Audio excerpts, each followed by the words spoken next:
Más familia, muchas gracias por estar con nosotros a través de este medio de comunicación que es la transmisión en línea. Y gloria a Dios por todas sus bendiciones y por tener la oportunidad de estar aquí todos juntos hoy en esta mañana. Y yo sé que hay mucha gente a esta hora en las salas de su casa, están en la cocina tal vez, alguien más estará ahí en el patio, donde tú te encuentres, tal vez vas manejando tu automóvil, tal vez estás descansando en tu recámara, donde tú estás a esta hora. Yo quiero decirte que Dios te ama. Y que en medio de cualquier situación que podamos estar nosotros atravesando, podemos ver nosotros la mano de Dios en medio de toda esta situación que atravesamos.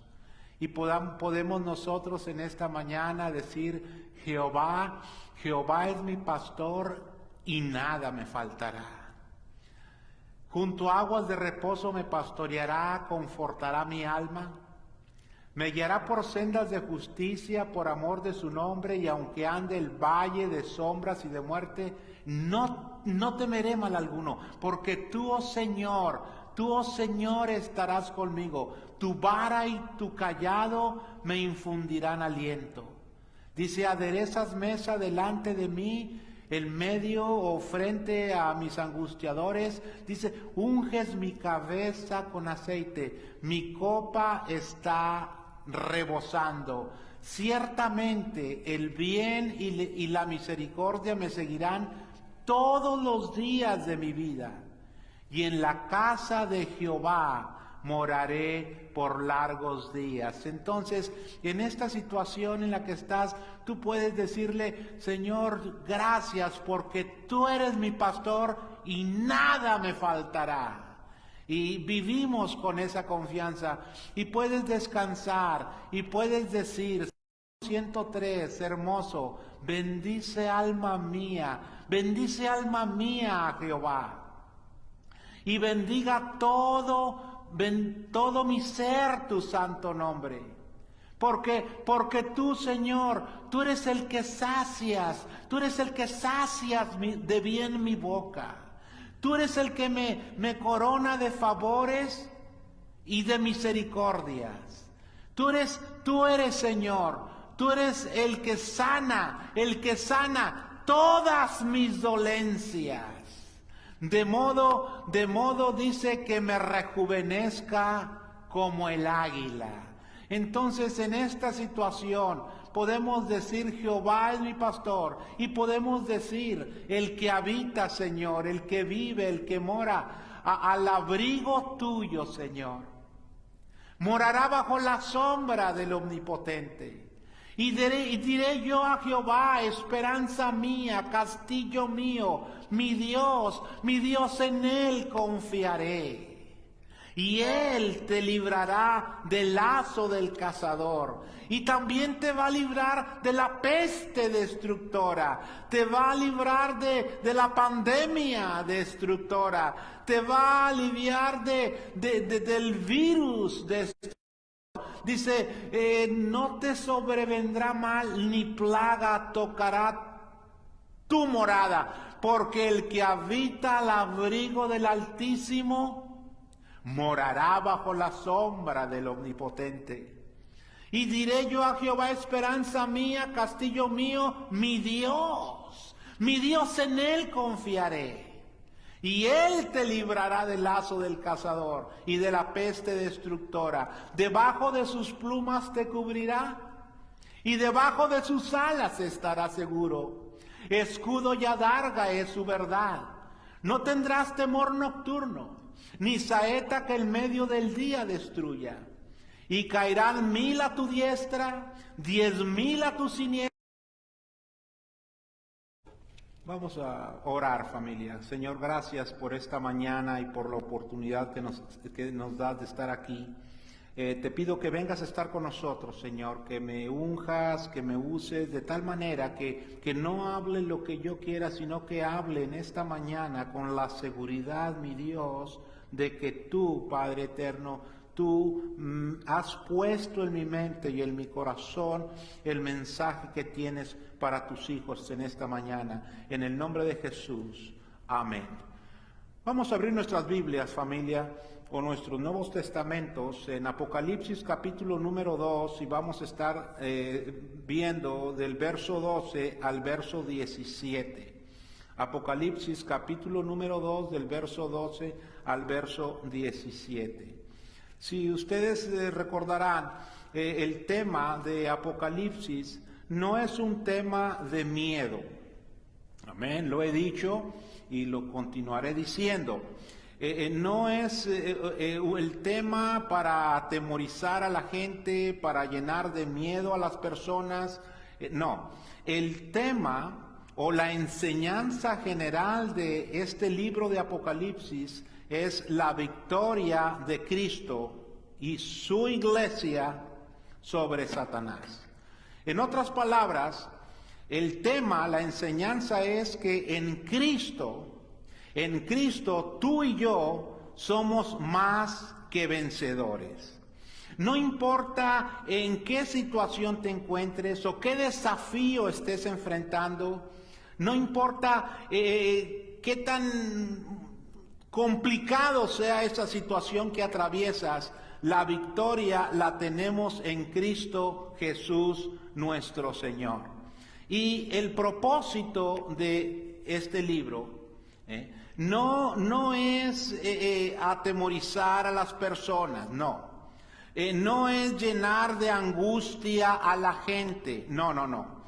El propósito de este libro es dar ánimo y dar confianza a la iglesia en medio de la persecución que estaba ocurriendo.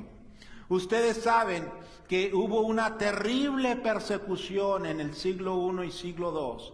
El Imperio Romano empezó a perseguir a la iglesia, empezó a perseguir a los cristianos. Se dice que el emperador Nerón en una sola noche mandó quemar a más de 10,000 cristianos. Pueden ustedes imaginar la persecución tan sangrienta que hubo.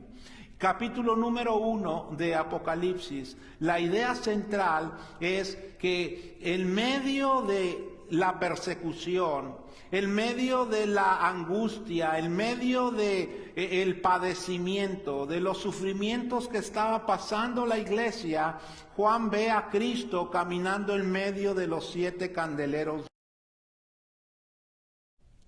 Muy bien, entonces el mensaje es: yo estaré contigo todos los días hasta el fin del mundo.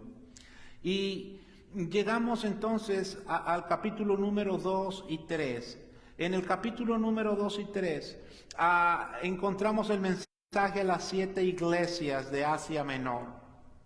El mensaje a la iglesia en Éfeso, Esmirna, Pérgamo, Tiatira, Sardis, Filadelfia y Laodicea.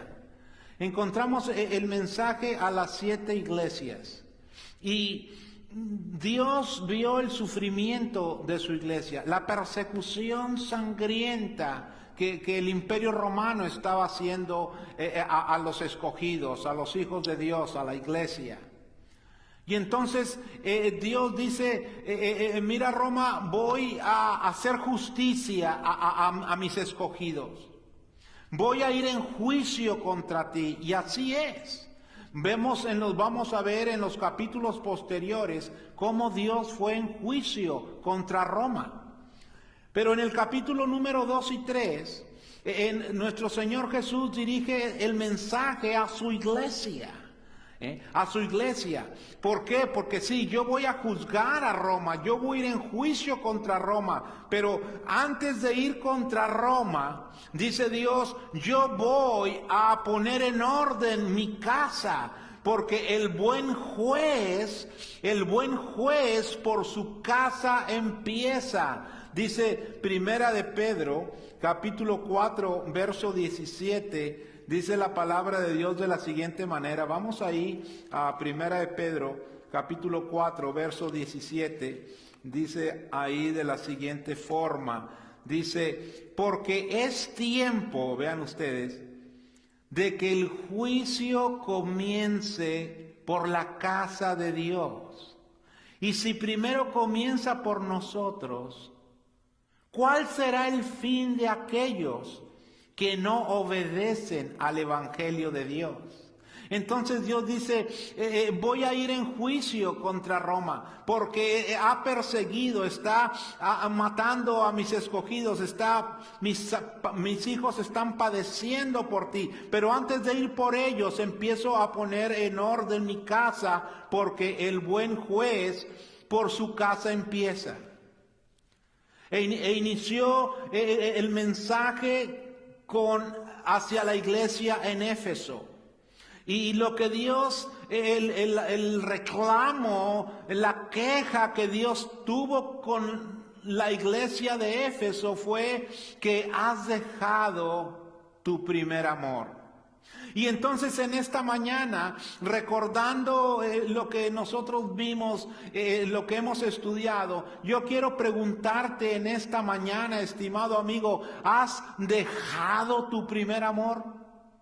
Y yo quiero en esta mañana, en medio de esta situación que estamos viviendo, de tanto estrés, de tanta preocupación, de tanta incertidumbre, yo quisiera invitarte. Yo quisiera invitarte a que hicieras un alto en tu camino, que hicieras un momento de reflexión en tu vida. Y yo quisiera que esta pregunta que Dios nos está haciendo, que Dios te está haciendo en esta mañana, tú la tomes para ti y tú reflexiones en tu corazón. Y la pregunta es, ¿has dejado tu primer amor en Cristo Jesús? Yo quiero recordarte así brevemente. ¿Recuerdas tú el entusiasmo, el gozo, la alegría que experimentaste el día que aceptaste a Cristo como tu Señor y Salvador? ¿Recuerdas tú el momento cuando se cantó aquel himno, en aquel día o aquella tarde o aquella noche, cuando el Señor tocó a tu corazón, cuando se hicieron realidad las palabras de Jesús cuando dijo, he aquí yo estoy a la puerta y llamo. Si alguno oyere mi voz y abriere mi puerta, entraré a él, cenaré con él y él conmigo. ¿Recuerdas el momento en que abriste tú la puerta y dejaste que Cristo Jesús entrara en tu corazón? ¿Recuerdas ese momento? ¿Recuerdas ese gozo? Pero que después, al pasar el tiempo, ese entusiasmo, esa pasión, esa energía, ese gozo que experimentabas empezó a decrecer. ¿Recuerdas? Y el Señor te está invitando en esta mañana que regreses al primer amor. Él dice, el que a mí viene, dice, yo no le echo fuera. Él dice, venid a mí todos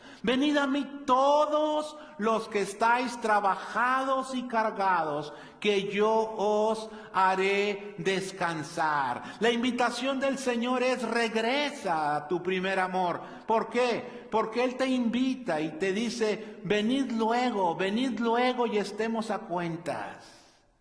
Si vuestros pecados fueren como la grana, dice, como la nieve van a ser emblanquecidos. Y si fueren rojos como el carmesí, vendrán a ser como la blanca lana. Dios te invita, reflexiona, piensa. ¿Por qué no regresar al primer amor? Si Dios nos está dando esa oportunidad. Y yo te invito, estimado amigo y hermano, que nos estás siguiendo a través de internet, que puedes poner un mensaje y puedes pedir las oraciones, puedes pedir que oremos por ti para que regreses a tu primer amor. Y después del mensaje a la iglesia en Éfeso, vimos nosotros el mensaje a la iglesia en Esmirna, capítulo 2, del verso número 8 al verso número 11. Y dijimos ahí, estuvimos en el verso 10, donde Dios le dice a la iglesia en Esmirna, Apocalipsis 2:10, no temas, no tengas miedo. No tengas miedo de nada. Apocalipsis 2:10. No tengas miedo de nada.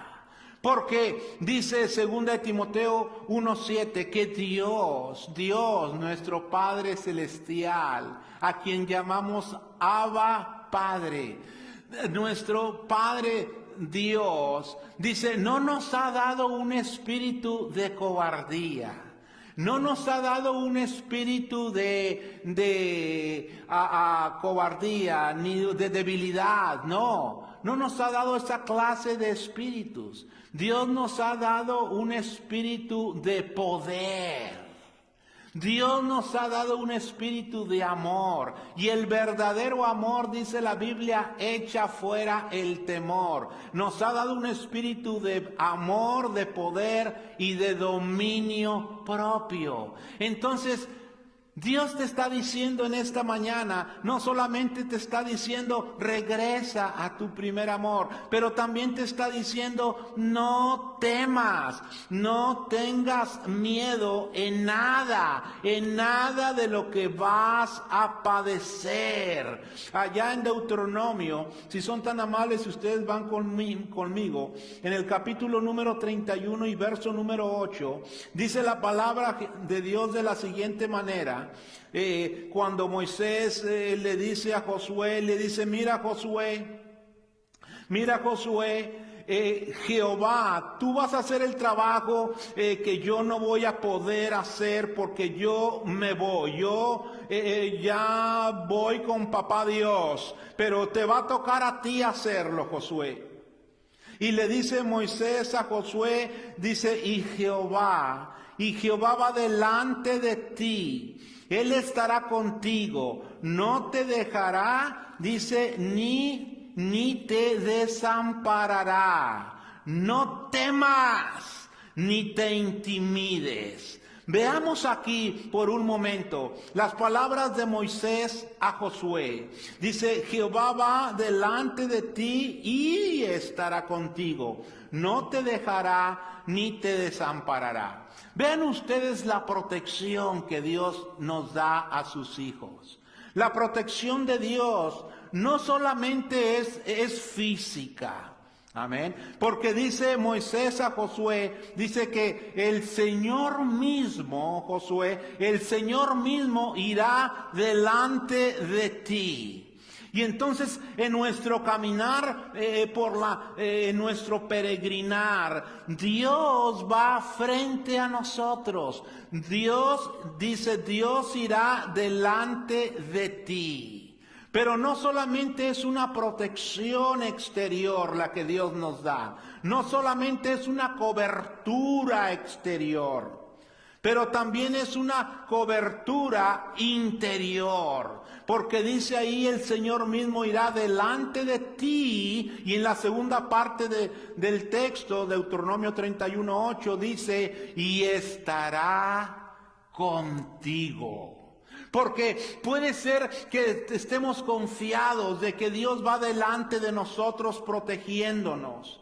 Pero es posible que dentro de nosotros tengamos mucho miedo. tengamos mucho temor. Y dice Dios, no, yo no solo te doy protección exterior, pero también te doy cobertura espiritual, cobertura emocional. Y esto decimos gloria a Dios, porque tenemos un Dios tan hermoso. Y no solamente es una protección exterior y una cobertura interior en nuestro corazón, sino que añade y dice, no te dejará, ni te desamparará. Entonces no temas ni desmayes, no te intimides, porque Dios está contigo. Y entonces el mensaje a la iglesia en Esmirna, Apocalipsis 2:10 fue, no temas en nada de lo que vas a padecer. Dice, he aquí el diablo echará a alguno de vosotros en la cárcel para ser probados. Dice, y tendréis tribulación por 10 días. Un periodo corto de tiempo. Sí, porque cualquier aflicción, cualquier preocupación, cualquier incertidumbre que estemos ahorita pasando, que estés ahorita atravesando, no es para siempre. No es para siempre. Dice el pasaje, y tendréis tribulación por 10 días. Pero dice, sé fiel hasta la muerte, dice, y yo te daré la corona de la vida. Y luego llegamos al tercer mensaje, al mensaje a la iglesia en Pérgamo. Y empieza en el verso 12 diciendo, y escribe al ángel de la iglesia en Pérgamo, la ciudad de Éfeso, que ya vimos el mensaje, y Esmirna, fueron ciudades moralmente en decadencia. Éfeso y Esmirna, moralmente en decadencia y llenas de idolatría. Pero Pérgamo fue aún peor. Se le conoce como el trono de Satanás. Porque dice ahí en Apocalipsis capítulo número 2, dice en el verso 13, yo conozco tus obras y dónde moras, donde está el trono de Satanás. Y también se le conoce como el lugar donde Satanás mora. Ese era el ambiente, esa era la sociedad donde estaba la comunidad cristiana en Pérgamo. La carta a Pérgamo fue dirigida a una iglesia que estaba siendo influenciada por una sociedad perdida y en decadencia. Pérgamo estaba en el centro del paganismo, no solamente de la decadencia moral, pero también del paganismo. Porque en Pérgamo, ¿verdad? Se adoraba, se le daba culto, se le daba reverencia a 4 de los dioses más famosos de sus días. A Zeus, a Dionisio, a Asclepio y Atenea. Y era una ciudad, no solamente con estas características, pero también era una ciudad que se conocía como una ciudad, un centro de intelectuales. Porque en la ciudad de Pérgamo estaba la biblioteca más grande de sus tiempos. Según los historiadores, dicen que en Pérgamo había en esa biblioteca más de 200,000 libros. Y no solamente en la cuestión moral e idólatra, no solamente en la cuestión intelectual, pero también en la cuestión científica. Pérgamo había logrado un desarrollo más allá de lo imaginado, científicamente hablando y específicamente en el área de medicina. Las gentes de muchas partes del mundo de aquel entonces, del mundo conocido, iban a Pérgamo a buscar sanidad, a buscar el conocimiento de los médicos. Tan es así que uno de sus dioses, el dios Asclepio, ese dios era representado por una serpiente. Hasta nuestros días, esa serpiente que representaba al dios Asclepio, esa serpiente se usa como el distintivo o el símbolo de la medicina en nuestros días. Pues esta era la sociedad donde estaba la iglesia en Pérgamo. Retener la fe en Cristo Jesús es fácil, es sencillo, cuando todo marcha bien. Es fácil venir a reunirnos, es fácil tener una reunión de oración, es fácil sonreír, es fácil cantar y alegrarnos. Es fácil mantener nuestra fe y dar testimonio de que Dios vive, de que Cristo vive, cuando todo marcha bien. Pero empieza el grado de dificultad a crecer cuando las cosas empiezan a marchar mal. Cuando las cosas marchan de otra manera, no es tan fácil retener la fe en el Señor. Poder decir en medio de la enfermedad, en medio de la incertidumbre, en medio de la muerte, en medio del desempleo, en medio de la incertidumbre de con qué voy a cubrir mis gastos semanales o mensuales. No es fácil darle la honra y gloria a Dios en medio de la dificultad.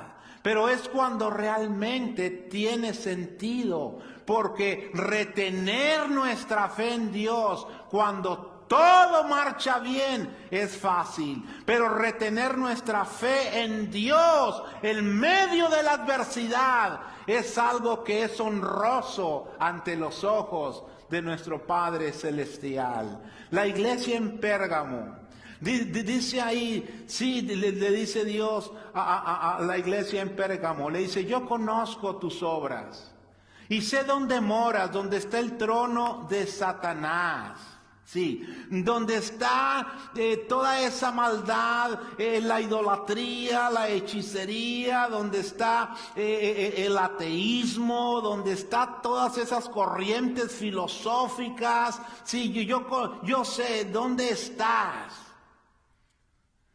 Y dice ahí mismo en el verso 13, dice: pero retienes mi nombre. Dice, y no has negado mi fe. Dice la palabra de Dios, dijo Cristo Jesús, que el que me confesare delante de los hombres, yo también le confesaré a él delante de mi Padre Celestial. Pero todo aquel que me negare delante de los hombres, yo también le negaré a él delante de mi Padre.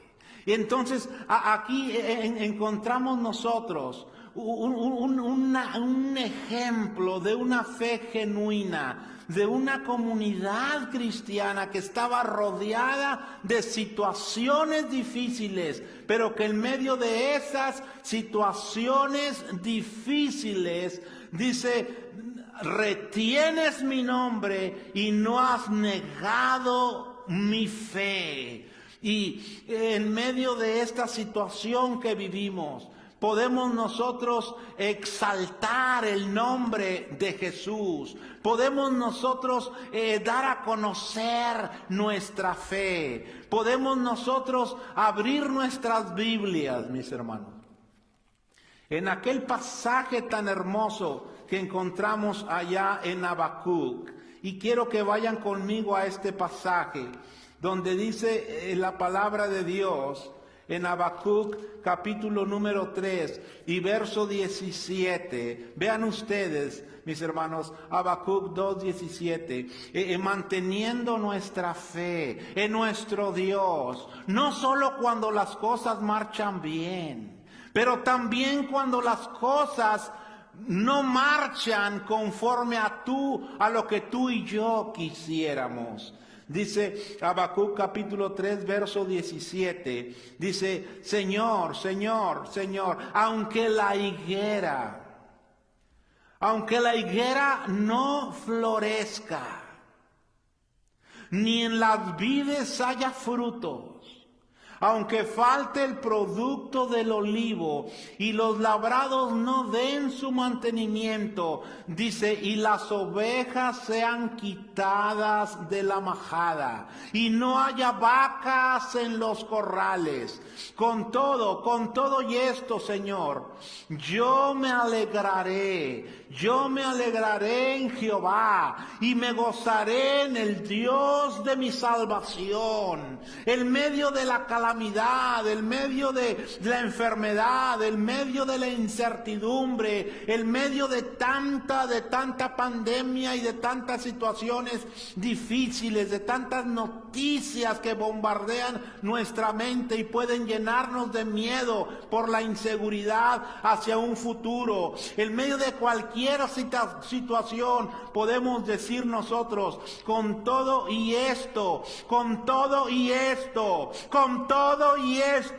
yo me alegraré en Jehová, yo me alegraré en el Dios de mi salvación. Jehová el Señor es mi fortaleza, el cual hace mis pies como de siervas y en mis alturas me hace andar. Al jefe de los cantores sobre mis instrumentos de cuerda, dice Habacuc, gloria al Señor, aunque la higuera no florezca.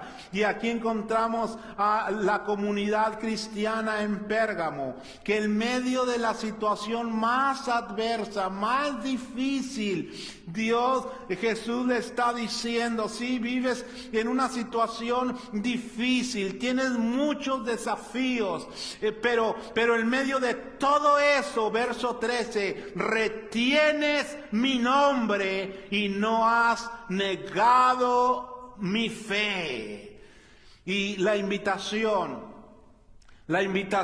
de Dios para ti, estimado amigo, en esta mañana, o la pregunta que yo pudiera hacerte, en medio de esta situación que estamos viviendo, pudieras decir, o pudiera Dios decirte a ti, mijo mío, en medio de esta situación tan difícil, yo sé que tú retienes la fe y no has negado mi nombre. Pudiera el Señor decir de ti lo que dijo de la iglesia en Pérgamo. Y pudieras tú decir en esta mañana, Señor, aunque la higuera no florezca, aunque falte el producto del olivo, aunque las majadas no den su mantenimiento, pudieras tú decir en esta mañana, desde donde tú te encuentras, estimado amigo y hermano, pudieras tú decir, con todo y esto, Señor, me alegraré en ti, en el Dios de mi salvación. En medio de esta situación, mis hermanos, retengamos la fe. Que nuestra fe no vaya a claudicar, porque dice Hebreos 11:6, que sin fe es imposible agradar a Dios, porque todo aquel que se acerca a Dios debe creer que le hay y que Él es galardonador de los que le buscan. En esta mañana el mensaje de Dios para ti y para mí es: retén tu fe, no claudiques. Porque Él dice en su palabra, Mateo 24, 12, 13, que en los postreros días, por haberse multiplicado la maldad, por haberse multiplicado el padecimiento, las plagas, las guerras, los rumores de guerra, la inflación, el hambre y la calamidad, algunos, la fe de algunos se enfriará. Mas el que persistiere, mas el que permaneciere fiel hasta el fin, dice, este será salvo. Entonces el mensaje de Dios, mi hijo, retén tu fe, porque los padecimientos, los desafíos pasajeros y momentáneos que ahora padecemos no son comparables con la gloria venidera. Que Dios bendiga su palabra y muchas gracias por su fina atención. Vamos a hacer una oración para cerrar el sermón, pero si hay alguien en esta mañana que necesita de Dios, escribe y mándanos decir online cuál es tu necesidad. Escríbenos y vamos a estar orando por ti en el nombre de Jesús. Retén tu fe en Cristo Jesús y gózate con el Dios de nuestra salvación. Vamos a orar. Señor, gracias. Muchas gracias por estos momentos tan especiales que nos da, Señor. Ayúdanos, Padre eterno, a retener nuestra fe en medio de cualquier circunstancia, Señor. Y que cuando tú vengas, cuando tú nos llames, podamos oír de ti: venid, buen siervo fiel, que en lo poco fuiste fiel y en lo mucho te pondré, entra en el gozo de tu Señor. Y eso va a ser más que suficiente, Señor, en el nombre de Jesús. Amén. Amén. Vamos a